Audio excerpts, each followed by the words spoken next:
Morning student. Online class में बच्चों आप सभी का स्वागत है। मैं अल्पना सोनी आपको भारत की खोज पार्ट 2 के बारे में बता रही हूँ और इसमें हम पढ़ेंगे आज भारत माता के बारे में। हम पढ़ रहे हैं तलाश पाठ और इसके पहले हमने नेहरू जी के विचारों से अपने भारत के इतिहास की स्थिति को जाना था। अब हम देखेंगे कि उन्होंने भारत माता के विषय में क्या विचार व्यक्त किए।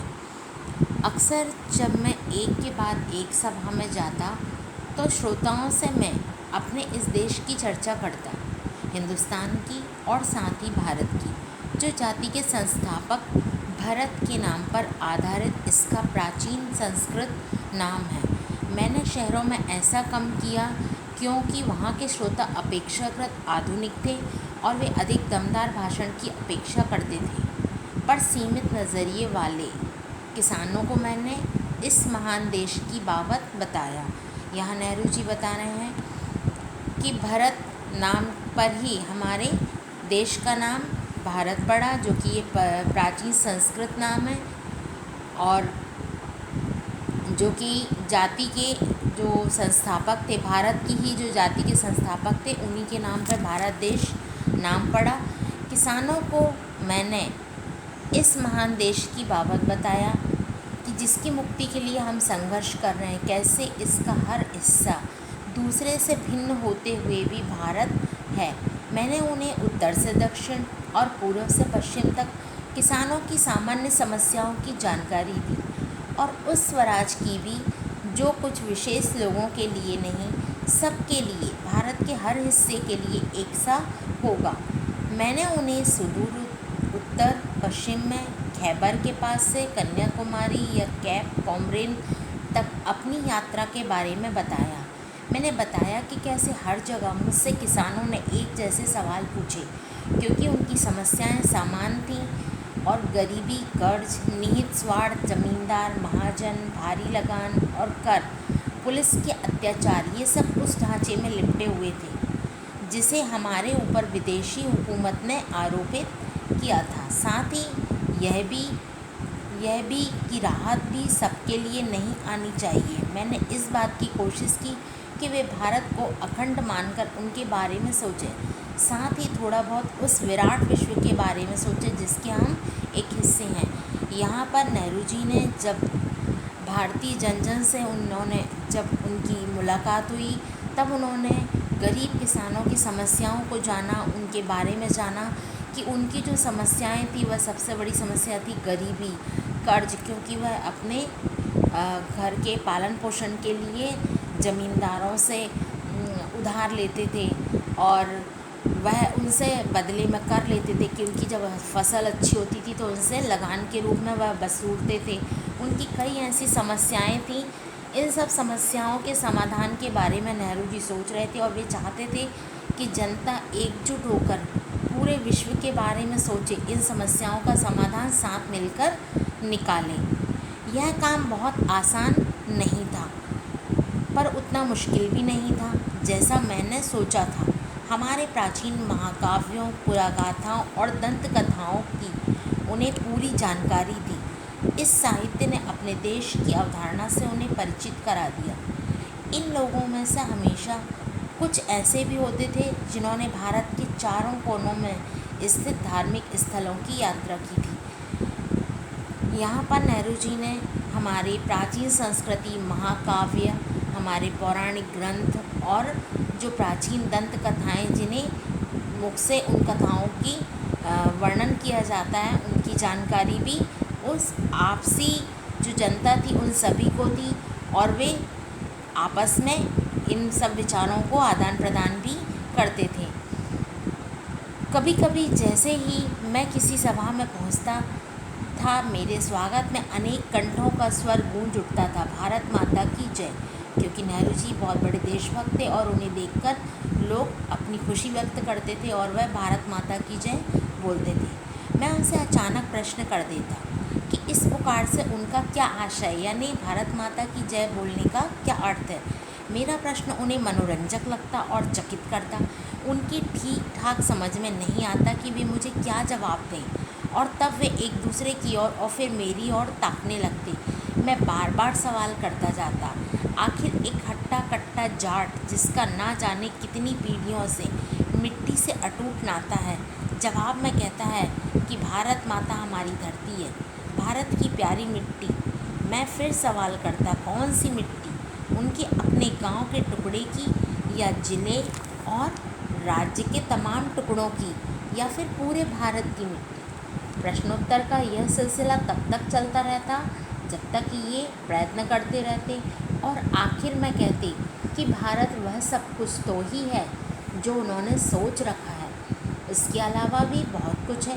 भारत के पहाड़, नदियाँ, जंगल, फैले हुए खेत जो हमारे लिए खाना मुहैया कराते हैं, सब हमें प्रिय हैं।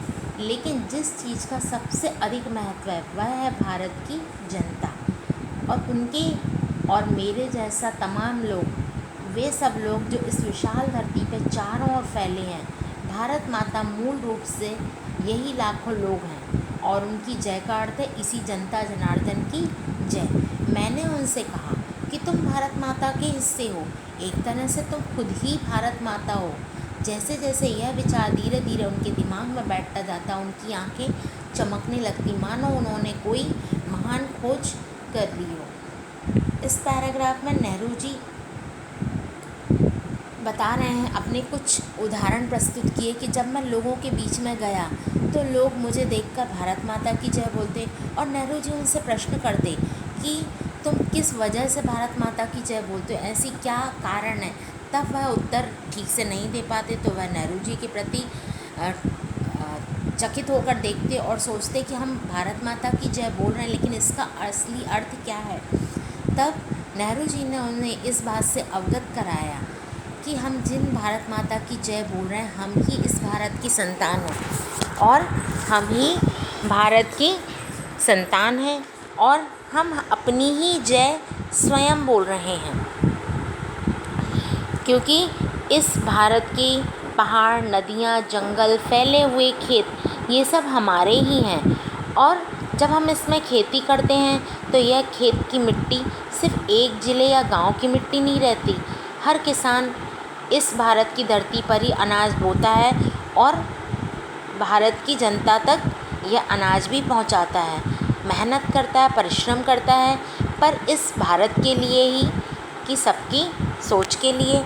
तो हम यदि भारत माता की जय करते हैं तो सिर्फ हम हमारे गांव या ज़िले के लिए जय नहीं हो रही, बल्कि हमारे पूरे विश्व यानी पूरे भारत देश के बारे में बात कर रहे हैं, जिसकी हम जय कर रहे हैं। और इसकी जय यानी हम अपनी स्वयं की जय कर रहे हैं। जब नेहरू जी ने उन्हें इस बात से परिचय कराया तो तब उन्हें यह ज्ञात हुआ कि हाँ, वाकई हम अपनी ही जय स्वयं कर रहे हैं।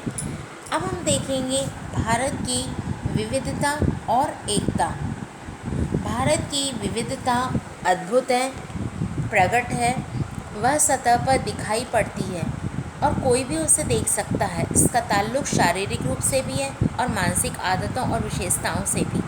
बाहर से देखने पर उत्तर पश्चिमी इलाके के पठान और सुदूर दक्षिण के वासी तमिल में बहुत कम समानता है। उनकी नस्लें भिन्न हैं, हालांकि उनके भीतर कुछ समान सूत्र हो सकते हैं। वे चेहरे, शरीर गठन में, खाने और पहनावे में और भाषा में एक दूसरे से भिन्न होते हैं।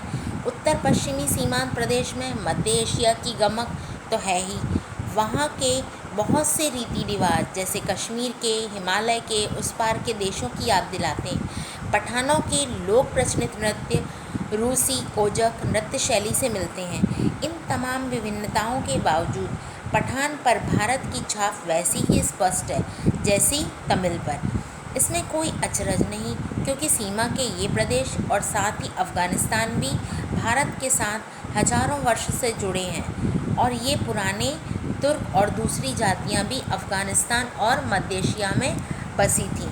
तो हम यहाँ पर बात कर रहे हैं भारत की विविधता और एकता के बारे में। विविधता यानी बहुत से जाति और धर्म संस्कृति के लोग हमारे भारत देश में निवास करते हैं और यहाँ पर अलग अलग धर्म संस्कृति को मानने वाले हैं, अलग अलग जगह के लोग हैं, लेकिन फिर भी इनके खान पान, पहनावे और इनकी बहुत सारी चीज़ों में फ़र्क होते हुए भी कहीं ना कहीं विचारों में एकता है, जिसके कारण हम कहते हैं कि भारत की अनेकता में एकता है। मध्य एशिया में बसी थी। इस्लाम के आने से पहले बौद्ध थी और उससे पहले वैदिक काल में हिंदू थी। सीमांत क्षेत्र प्राचीन भारतीय संस्कृति के प्रमुख केंद्रों में से था। अब भी स्मारकों, मठों के ढेरों ध्वस्त अवशेष उसमें बिखरे हैं, विशेष रूप से तक्षशिला के महान विश्वविद्यालय के, जो 2000 वर्ष पहले अपनी प्रसिद्धि की चरम सीमा पर था। सारे भारत के साथ ही एशिया के विभिन्न भागों से विद्यार्थी यहाँ खिंचे आते थे। धर्म परिवर्तन से अंतर जरूर आया, पर उन क्षेत्रों के लोगों ने जो मानसिकता विकसित कर ली वह पूरी तरह नहीं बदल सकी। यहाँ पर हम बात कर रहे हैं कि इस्लाम के पहले यानी कि मुस्लिम धर्म के पहले यहाँ पर बौद्ध संस्कृति मध्य एशिया में बसी थी और वैदिक काल में हिंदू थी। इस तरह से हमारी जो सभ्यता संस्कृति में भी भारत के परिवर्तन आते जा रहा था और अब भी स्मारकों यानी जो स्मृति चिन्ह, मठों के कई टूटे हुए अवशेष भी उनमें बिखरे हुए थे। और हम बात करें कि तक्षशिला जो कि शिक्षा का महान विश्वविद्यालय था और महान शिक्षा का केंद्र था, जो 2000 वर्ष पहले अपनी प्रसिद्धि के लिए चरम सीमा पर था, यानी सबसे ऊपर स्थान था। और लोग यहाँ पर जो विद्यार्थी थे वे अन्य देशों से आकर यहाँ पर शिक्षा ग्रहण करते थे। पठान और तमिल दो चरम उदाहरण हैं, बाकी की स्थिति कहीं इन दोनों के बीच में ही है। सबकी अपनी अलग अलग विशेषताएं हैं, पर सब पर इसमें भी गहरी छाप भारतीयता की है।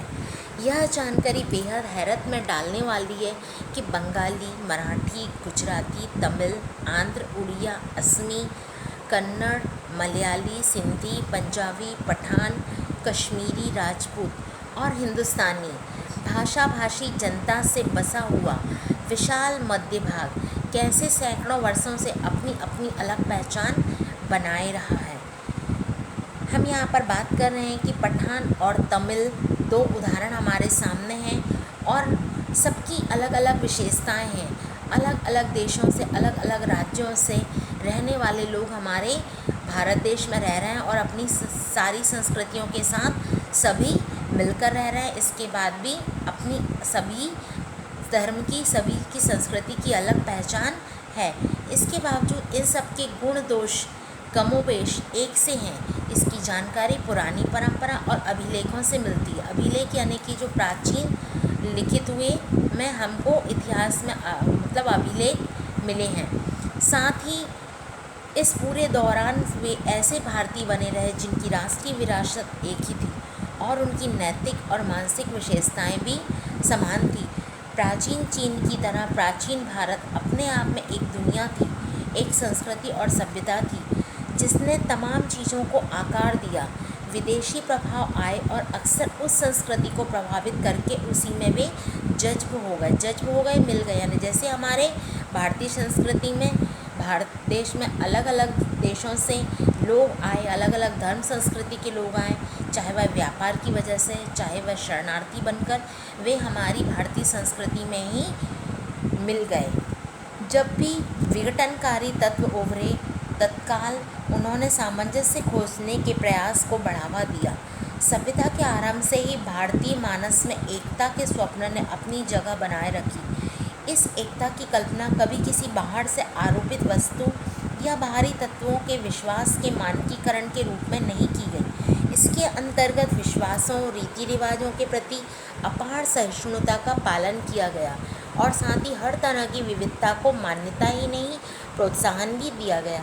जैसे कि हमारे भारतीय लोग काफ़ी दयालु प्रकृति, धार्मिक प्रकृति के हैं, जिन्होंने हमेशा आने वाले शरणार्थी या आने वाले देशों के लोगों को अपने देश में भी स्थान दिया, अपितु अपने दिलों में भी जगह दी और इस तरह से उनकी संस्कृति को भी अपनाया, उनके विचारों को भी अपनाया और उनके साथ सामंजस्य बनाकर वे रहे, चाहे वह धर्म के रीति रिवाज हो तो भी उन्होंने आगे इस चीज़ का विकास किया। आज की क्लास के लिए बच्चों थैंक यू।